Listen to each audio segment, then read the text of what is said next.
when it comes to climate change or global warming. It's not exactly the top concern for Americans these days. According to a Gallup poll earlier this year, 51% of all Americans said they worried to some degree about global warming. But that's a drop of 12 points from 10 years ago. Now, in some parts of the country, including Kansas, if you even try talking about global warming, actually don't try. Meeting the energy challenges there means changing the conversation entirely, as Lee Patrick Sullivan discovered in this Energy Now Spotlight. So you must be Dorothy. I am. Hello. Nice shoes. Thank you. Your organization has changed the conversation away from climate change to saving energy. We're certainly trying. That's our objective. Dorothy Barnett's organization, the Climate and Energy Project, is working to reduce fossil fuel use in Kansas. They're asking people to lower their carbon footprint by using less energy. But one thing they are not saying is stop global warming. You know, you may or may not know that almost half of all Kansans don't really buy into the whole global warming idea. They don't buy the climate science. But while many Kansans may not buy into global warming, Barnett's group realized they might buy into something else, saving money.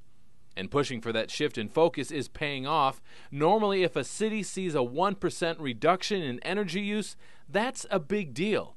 But here in the heartland, there have been several communities that have reduced their energy use by 5%. Instead of talking about this, can you actually introduce us to some of these people? I can. Follow me. Our first stop on the energy tour was to a home getting an energy audit. Les Locher says when he does an audit, the first thing he looks for is the heating and cooling system. Basically anything made out of tin. The ductwork, furnace, central air, things like that. He says that's where most of the savings will be. You got that on pretty easily. You're a regular tin man, aren't you? Yeah, look at that. Locher says he's been busier than ever, mostly because the Kansas Energy Office helps subsidize the audits. From there, Barnett took us on a cross-state ride past the wheat fields of Kansas. She said the only thing more important to Kansans than wheat is religion. And that brought us to our next stop. We have about 1,500 families. Unlike many of his parishioners, Father Kerry Ninemeyer isn't a global warming skeptic. And they'll kid me sometimes and say, well, what's our liberal priest going to say about this? So they know, so I've said it enough that they know. Father Ninemeyer was instrumental in starting up the Interfaith Power and Light initiative in Kansas. It was developed to have places of worship sign a pledge to save energy to help stop global warming. But while many other congregations signed on, his own church... No, I did bring it to the pastoral council, but we couldn't get it signed. His parishioners refused to sign it, he said, because of the global warming language in the document. It got associated a little bit more with the Democrat Party, and Kansas is very Republican. But it didn't stop them from taking the advice in the pledge.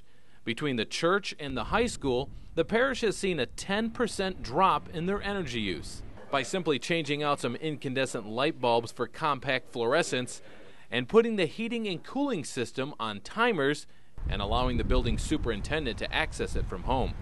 A similar situation happened in Greensburg, Kansas. The town had to rebuild after a devastating tornado nearly wiped it from the map.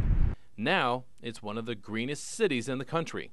Here's a small community in rural America of very conservative values, embracing what has been perceived in the past as a liberal left-wing ideology of environmental issues, because we have got past the politics of it. I think they need to have the courage to step forward and decide that, no, it's not. This is just good for my community.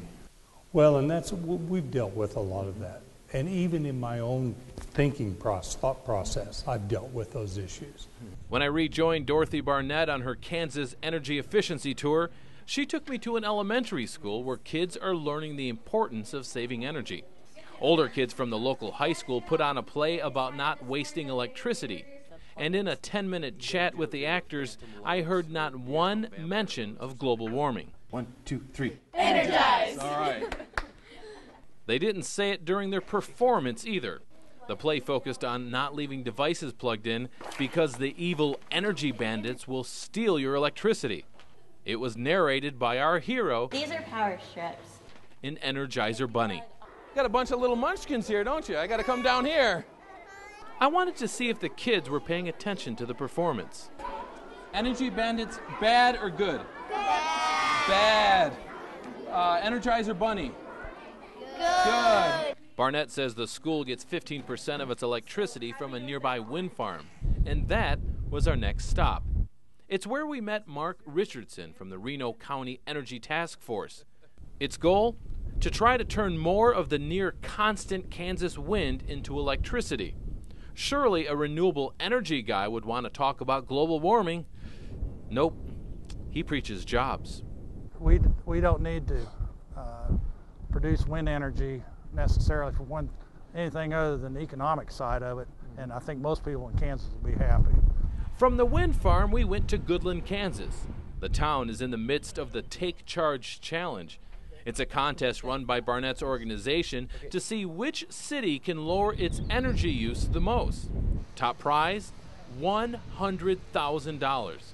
Barnett took me to see Douglas Gerber. He's Goodland's city manager, and he's spearheading the city's drive to save energy. I certainly wouldn't want to discount the sort of global warming theory for Goodland. I would say primarily the motivation here is people who want to help their pocketbook, maybe earn the community some cash on the back end, and also have a good competition with their neighbors. A competition Goodland stands a good chance of winning. The city of Goodland is in a unique situation where, besides being the city, you're also the power company. We are in a unique situation, and it gives us a nice advantage in this competition in terms of being able to really be hands-on with how we're affecting things. So there's a lot of magic going on here. You're like a wizard in this town, aren't you? It's a Wizard of Oz, that's Yeah. right, Wizard of Goodland. Wait a second. So you must be Dorothy. I am. Hello. Nice shoes. You're a regular Tin Man, aren't you? Yeah. They didn't need to have the courage. Got a bunch of little munchkins here, don't you? Wizard of Goodland. Follow me.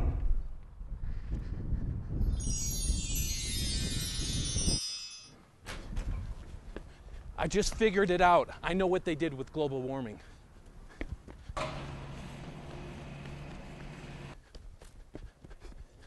I knew it! This is what happened to global warming. Well, you know, Kansas isn't alone in this.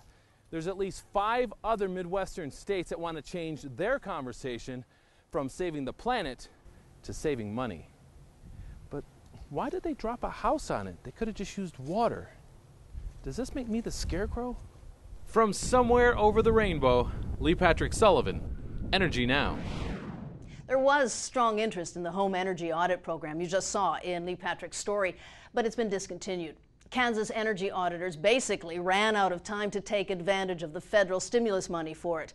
Governor Sam Brownback, who is promoting Kansas as the renewable state, is trying to reallocate that money to a biofuels program, and he's also hoping to boost the state's use of wind turbines.